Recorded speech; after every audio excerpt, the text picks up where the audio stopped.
Once upon a dream. You're so vain. How long have we been walking? They were still a little soggy from trampling through the mud and water at the bottom of the ravine. Luckily the stream wasn't as deep as it had looked from above, but it still had been cold and generally unpleasant. Philip's boots sloshed a little as he stepped. Climbing back out of it took more time than going down, but she shouldn't have said how much. "A while. I don't know, a couple of hours," Philip said. "It's hard to see under the trees. I can't make a sundial here. It seems a little darker. Maybe the sun has set or is close to setting." So this is real twilight, she thought. Not the graying of everything that evening at the Thorn Castle brought. Shadows were bending with solid shapes, and everything seemed to be more blue or dark or purple. She held her hand out in front of her. Somehow it seemed more real, more detailed than it did in sunlight. But as she looked off to the sides of the path, directly into the heart of the forest, it was already as dark as night, impenetrably black. Except... She blinked her eyes, thinking she was hallucinating. No, it wasn't her imagination. There were tiny blue and orange wisps of light dancing just beyond the edge of where she could make things out clearly. Fireflies? Will-o'-the-wisps? Sorcery? But then one of the wisps bounced its way toward her. She watched with wide eyes as it whisked away and this way and that, and finally wound up bobbling in front of her face. Philip continued on unheeding, muttering about finding food, and whether or not dreamers needed to eat. Inside the ball of light was, as she expected, a tiny person, a perfectly formed girl. Not like the previous ones, younger, with an almost childlike body. Her eyes were wide in surprise as she peered at Aurora Rose.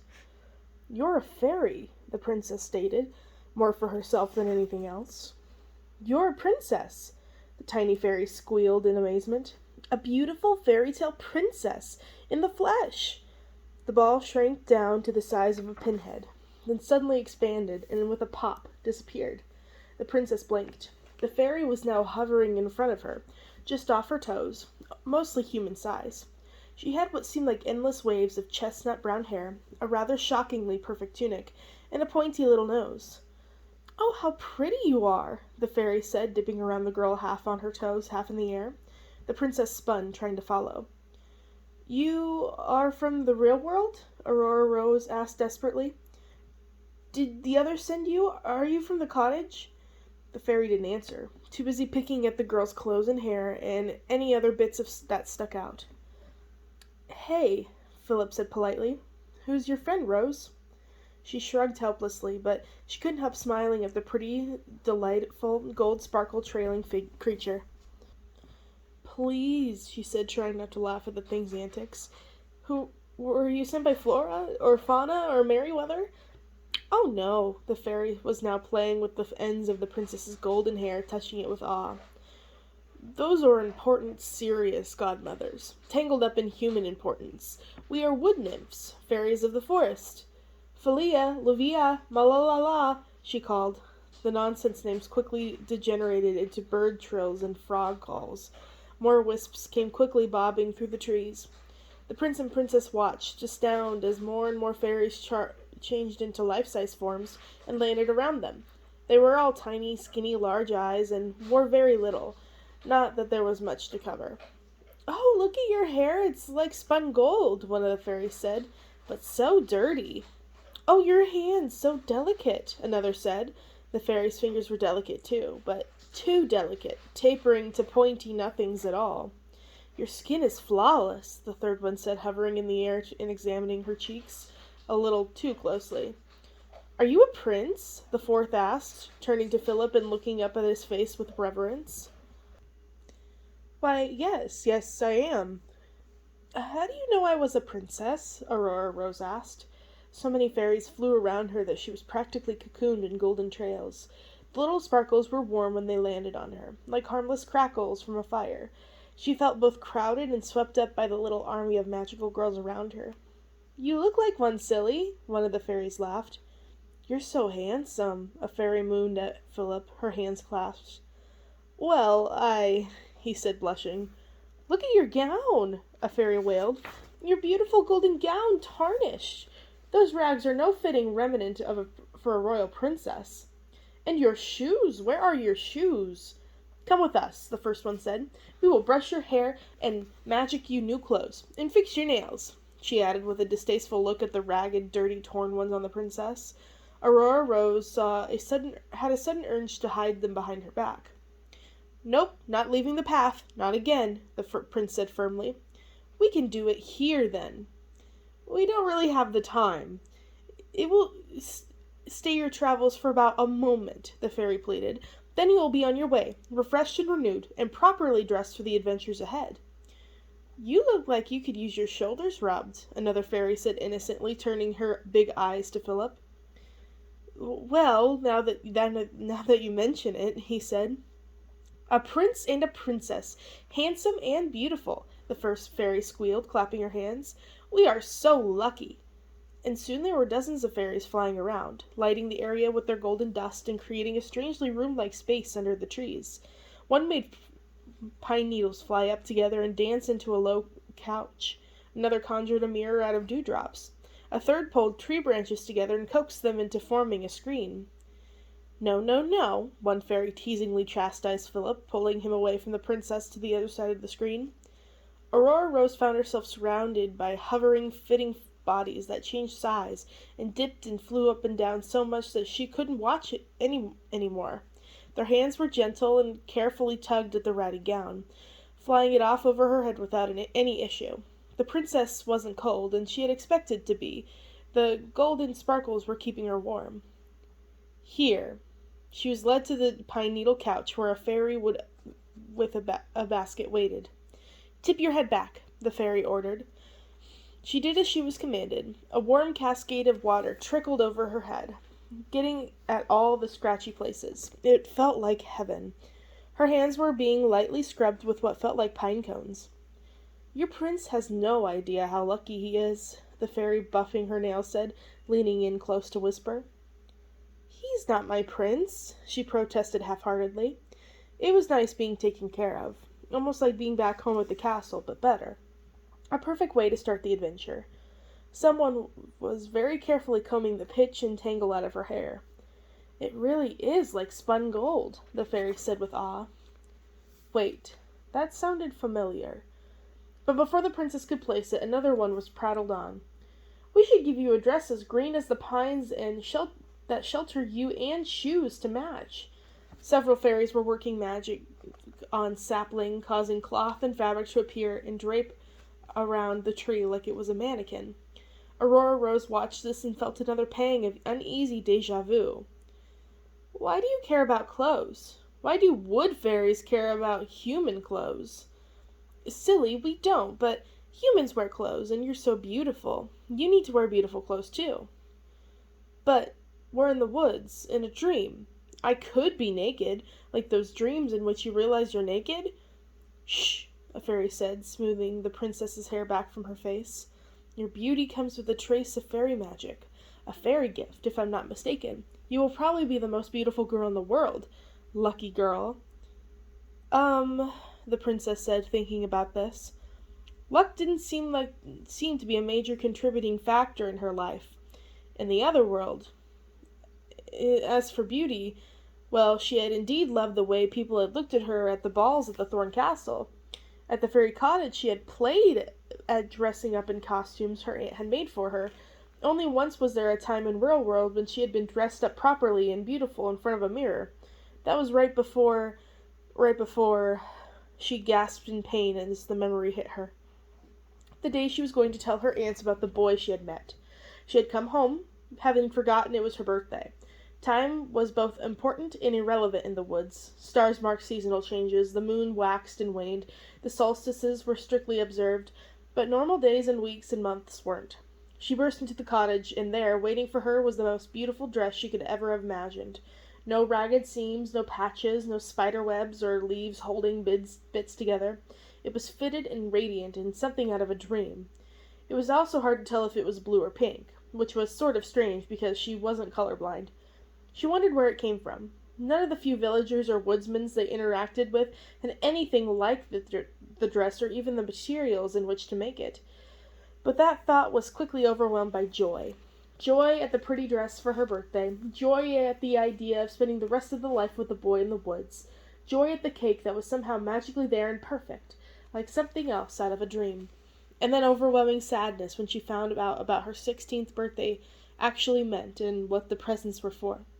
The dress was there because she was a princess, about to get married, to a prince she had never met.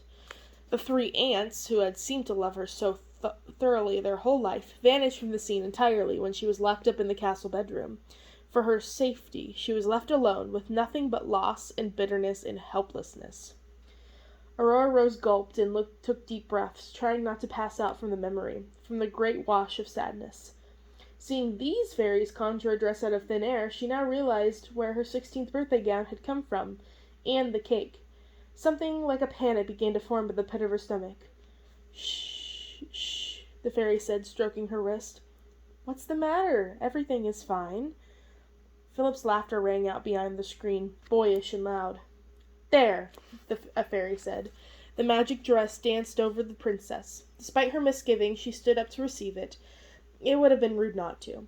The dress easily smoothed itself over her. Dark green velvet skirts, full and soft, twirled around her down to her ankles. Golden buttons fastened themselves up the placket on the bodice, and over the elegant tight sleeves from her elbows.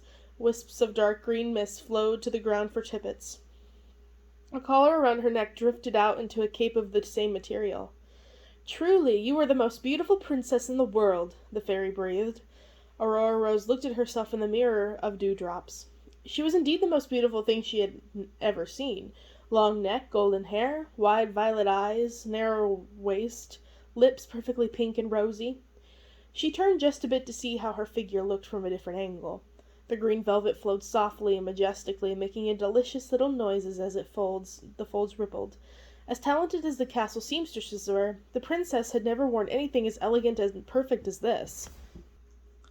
And yet, she thought about herself as a child in the dream world, hiding in neglected spaces of the castle, making friends with rats. She wore no dresses then, nothing fancy or pretty at all, until Maleficent came along and saved her. She thought about herself as a child in the woods, playful and dirty. Nothing fancy or pretty that wasn't pretend until her 16th birthday. "Oh, that's nothing. Try this one," another fairy squealed. The princess found herself getting gently prodded and pushed and combed and magicked, and her hair felt weird. When she was spun around to face the mirror again, she was in a yellow dress, waves of sunshine spilling down from her bodice to her toes. Her shoulders were bare, which was a little strange, but they were pale and perfect and delicate, swan-like. She could hear the minstrel saying. Her hair was loosely braided over one shoulder, a yellow ribbon tying it off. The fairies gasped. "You are so beautiful, even more beautiful. Could it be possible?" "Look at this," a fairy commanded. With a serious look and a wave of her wand, she transformed the princess again. This time her hair was piled high on her head in an elegant chignon, a simple ribbon holding it back. A light blue dress puffed up around her softly like a cloud. The finest gloves she had ever worn covered her bare arms up to her shoulders. Funny little tinkling shoes felt chilly on her feet. She put her hands on the skirt and twisted this way and that. What a dress to dance in! She would look like a fairy herself. Or a bride.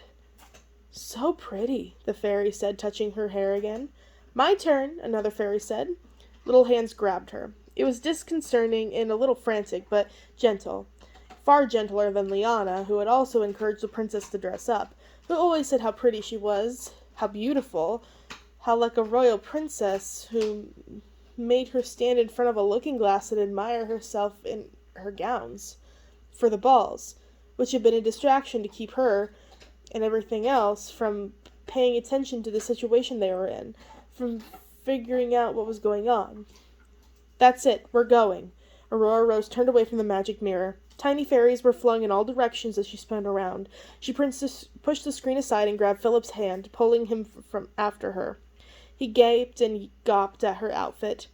"A rose! You're beautiful, yes, I know, come on." She pushed her way past the fairies, who were gently trying to block her. "Thanks for the dress and the hair washing and everything, but we're on a quest and I think we're already wasted too much time." "Stay, we just want to look at you," one fairy wailed. "So pretty," another said, lacing its hands into her long locks. Its fingers were sharp and pulled. Thank you, sorry, the princess said, yanking her head back and wincing. Little hands were pawing at her dress and her arms. Stay, you could be our princess. So pretty, pretty. Stay. Philip was looking a little worried now. Should I pull out my sword? He whispered as they began to shove through the growing press of winged creatures. No, not yet. The fairies began to cry. Stay, we'll treat you like a princess you are. We'll worship you. You can be our beautiful doll. We'll dress you up and feed you ambrosia. Aurora Rose closed her eyes as she marched forward. The grabby little hands grew claws. She felt her hair and dress begin to rip. Ow! Hey, cut it out, Philip said. He was less gentle than the princess, batting the fairies away with the back of his hand. She didn't want to look back to see what was happening. She wanted to continue walking down the path, calmly, and have it all disappear once she could no longer see them. We won't let you leave us. She turned. The fairies were changing. They were elongating, their thin, wispy bodies growing strangely fluid. They were also changing color. Slimy gray and oily green and sickly orange. Their eyes slid back into their skulls, yellowing in the process. Stay. They had claws and barbed tails now, sharp curved fangs and ugly horns. They lost their legs or grew extra sets or sprouted pointy torn wings. They flew and gibbered and flowed into the trees, and the prince and princess swiping and grabbing. Sword? Now? Aurora Rose suggested. Already out, Philip retorted, trying not to sound nervous. He swung his bright-bladed sword through the crowd of demons. Sometimes it caught an actual piece of flesh, causing one to shriek and peel away from the others. But mostly it just went straight through them. They were made of smoke. I thought your sword was enchanted, the princess covered her face in her hand, trying not to move faster in her ridiculous skirts. In the real world it was, Philip shouted. He winced as a six-clawed, three-eyed thing successfully got to his face. 6 traces of blood fell from his once perfect cheek. Aurora Rose cried out as something snake-like launched itself at her waist and wrapped around her body, squeezing tight. The demons converged on her, hissing and ripping and tearing. She kicked and screamed. In neither world had there been much violence in her life, at least not directed at her. She had never had to defend herself. She had no idea what to do when she couldn't run away. Her feet in their stupid new shoes were roped together by something living and cold. Something else terrible, rough and tiny was easing its way under her hands toward her eyes. Suddenly Philip was there. He had sheathed his useless sword and was now just grabbing the demons, throwing them off her. One landed on the back of his head and clung there, sinking its sharp teeth into his skull. Philip gasped with pain but ignored it, concentrating on getting Aurora Rose free. When the demons were mostly off her, he roughly pulled her up. Run! He yelled, turning to fight the rest off.